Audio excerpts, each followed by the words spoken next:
Dito yan guys sa may third floor ng Divisoria Mall. Meron ding school supplies dito. Wholesaler din sila guys. Binili ko rito yung mga hindi ko nabili sa iba. Mura din yung mga presyo nila. Kagaya din ng mga sa Sobe Comprise and kami sila sa loob.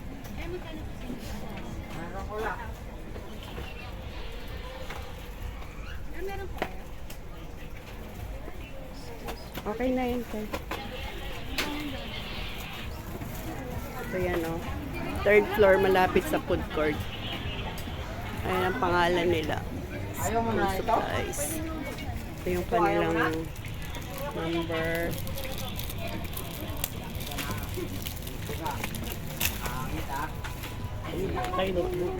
Bumili ako ng mga quiz pad kasi wala doon sa Kan Sobe. intermediate sa kanya. Magkano intermediate? Marami din silang school supplies dito. 10 pesos po. Magkano wholesale dito, Te? 68. Ito, 68. Dali naman ito naman, grabe. Balot! Ano 1/4? Mga stock nila sa labas. Magkano ganyan?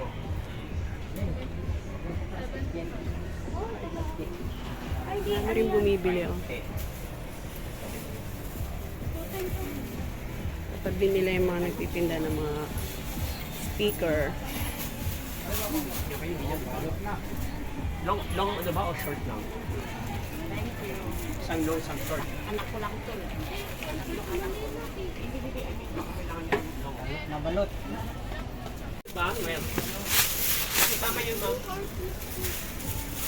Mga balot na yung binili ko. Magkano plastic ang bilog na lang? Notebook ko lang, book ko. Ang inabot nung nabili ko doon sa may third floor ng Divisoria Mall, doon sa malapit sa food court, umabot siya ng 2,605. Ang kanilang FB account ay Jedi Tan. Ilalagay ko sa aking description box. Jeff School Supplies. Mga mura din yung mga presyo nila. Parehas din naman doon sa mga binibilhan ko. At least doon, naka-aircon pa kayo at saka hindi masyadong siksikan ng mga bumibili doon. Pero nung hindi pa ako bumibili, wala pang masyadong customer. Pero nung bumili na ako, ayun, bigla nagdagsaan. Ewan ko, ganun ako. Kung saan ako pupunta, dumadagsa din ng customer. Noon ko lang nakita yung school supplies na yun kasi hindi ko napansin yun na meron palang school supplies din doon. Kaya sa mga naghahanap pa ng mga mabibilhan ng murang school supplies, akyat po kayo ng third floor ng Divisoria Mall. Malapit lang po siya sa may food court sa third floor. Ito yung mga binili ko. Papakita ko sa inyo tsaka kung magkano yung mga presyo. Kasi wala ito dun sa binilan ko sa RJB at saka dun sa Mekame. Kaya dun ako napabili, nakita ko. Ang bibiling ko lang plano kong bilhin na stamp pad. Kaso binili ko na rin yung mga wala. Kasi parehas din pala ang presyo. Pero kung medyo mahal, hindi ako bibili doon. Pero sakto lang yung price, kaparehas lang din naman. Etong Mika, mabili kasi itong ganitong tatak. 5 balot na ganito, 5 rim. Ang puhunan niya ay 75 isang balot. So pumapatak siyang 750 isa. Ibibenta ko to ng 15 pesos isang ganito, 15. Ano siya? 80 leaves. Tapos ito 75 din, 2 rim na ganito binili ko. Kaso siya, maninipis lang yung leaves niya, 50 leaves. So, binibenta ko to ng 10 pesos isa. So, kapag naibenta ko to, 200 to. Ang punan mo lang is 75. Ito is 150. So, doble rin ang presyo mo. Ang tubo mo. Lahati. Plus, ito, 1/2 lengthwise. 150 isang rim. 5 rim ang binili ko. Mapatak siyang 15 pesos isa. Binibenta ko lang to ng 25 isang ganito. So, 250 to. May 100 pesos ka ng tubo. Meron pa naman akong crosswise, kaya hindi na ako bumili sa kanila. Parehas din ang presyo ng crosswise. Sa lengthwise na to, meron din tong manipis. Binibenta ko ng 15 pesos kapag manipis na ganito. Yung tax ang tatak. Ganitong tatak. Kasi sa Mika, walang manipis. Makapalan talaga. Plus yung yung mga flex sticks na ball pen. Pinili ko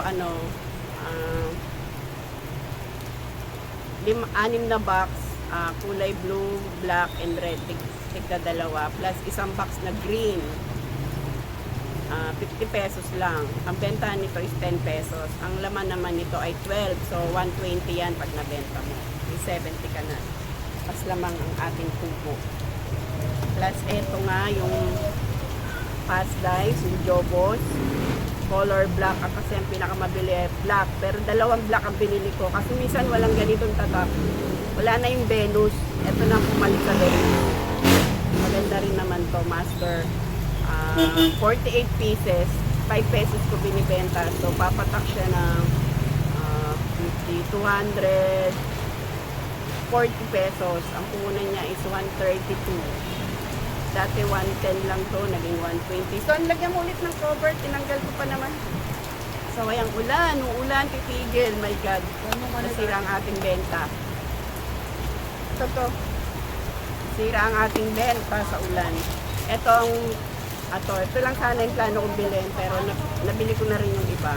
Stamp pad. Ang puhunan nito, itong maliit ay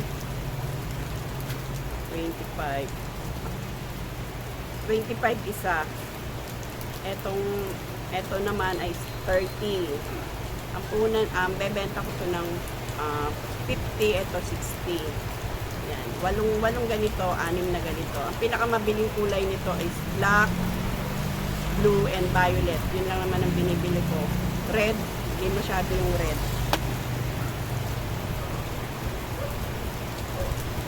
O, yun lang. Umabot siya ng 2,605. Yeah, bye-bye! Nag-haul na tayo ulit. Kasi hindi ko yung na-haul agad-agad, kaya yan na lang. May-display ko na bago ko hinul. Sinabi ko na lang yung presyo. Kaya bye-bye. Thanks for watching, and comment down below sa mga may katanungan dyan. Mag-comment lang kayo, at sa lahat ng mga kapwa vloggers ko, mag-iwan lang kayo ng bakas para kayo ay aking mabalikan. Lahat po kayo ay sinusuklian ko, at buong panonood din ko ang ginagawa ko, at pati ads ko ay hindi ko po yan ini-skip. Ganyan po ako manood. Tinatambay ko lang yung cellphone ko dito, tapos hanggang sa matapos. Kaya shout out po sa lahat ng aming mga kapwa vloggers dyan. Sana ganyan din po ang gawin nyo sa amin, ha? Tulungan lang po tayo para sa revenue. Kailangan buo, walang skip. Ganyan po ang ginagawa ko. Huwag po tayong magmadali. At yung mga comment nyo naman ay dapat natutugma din po kung ano yung ating pinapanood. Ayan lang po. Bye-bye. At ang lakas ng ulan dito. Bye-bye.